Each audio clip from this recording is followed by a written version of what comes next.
Hey everybody, how's it going? Christian from Treasure Town here, and today we're going to be doing another one of my weekly cherry picker, or now it's bi-weekly cherry picker videos. We're going to be talking about this specific coin, which is a 1964 quarter. Now, there are silver in these coins, so they're always going to be worth a little bit, but there are some errors or abnormalities on some of these coins, or varieties, that are going to make them worth a lot more than just their 90% silver content. So, I'll show you where on this example coin to look for the errors, and then after that we'll go to a PowerPoint presentation where I have photos of real errors, and then we'll talk about the values as well so that you know what to look for on the 1964 quarter. And here we've got the 1964 quarter with a wide variety of varieties. Now the first one will be found on the front of the coin, especially in the In God We Trust. Then we'll flip to the back, and there's going to be a massive number of different varieties. I think that there's 4 double die reverses kind of found all over the coin, especially in the lettering.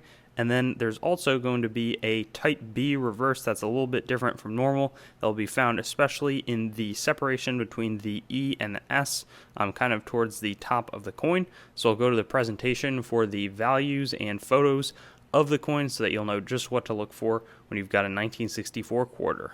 And here is the first of our errors. It's the only double die that we're going to be looking at, or double die obverse, I should say. There's plenty double die reverses to come, but the best way to see it, I think, is in the serif in the R. There's also kind of some doubling in maybe the top of the serif in the S there, in the bottom of the T, and especially over here to the rightmost T.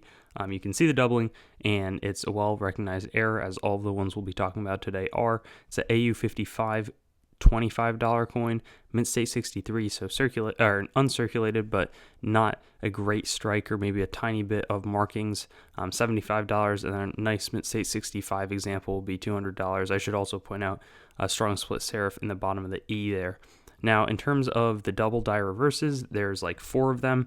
Often you're going to be wanting to look in the quarter dollar, and here, very clear separation on the west of the A, the R, the D, in the E, really all over. AU55, $75, and then mint state 63 is $200. There's only one that's a mint state 65, so it could range quite high, but probably minimum, I think, $400, which was what maybe a 64 sold for.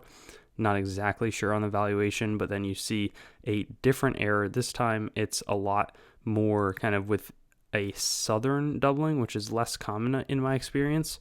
And yeah, there's only one found in mint state 65 by PCGS on this one, which is probably going to be very expensive considering that the lower mint state coin sold for $300. And then the third double die is better seen in the serifs. Very clear split here in the T, both T's, the E, the S in states kind of more on the top of the coin. Again, not tons of these are being found. This one has slightly weaker price history, $100 mint state 63 and $250 ranging up for the mint state 65, but still definitely one to look for. And then lastly, this one is more kind of northern, so pretty much every way that they could spread. Here though, it is still kind of left, right, coming out of the west side. And this is one of the more expensive ones, mint state 63, $450, mint state 65, $800, and then the AU range also significantly higher at about $200. Then the last one, which is a lot less valuable, is the type B reverse. This is, I believe, for a proof die, but essentially the big difference is that the E and the S are going to be a lot more spread apart, and these are going to range from between $20-$25 unless you're in mint state 65, and it really ranges up past that, but it's still something to know about, to look for, and make sure that the E and the S are not spread apart as they are. You might consider or kind of compare it to like a wide AM coin on the pennies, or close AM, but the wide AMs are a little bit less valuable. Anyways, that brings us to the conclusion on the 1964 quarter.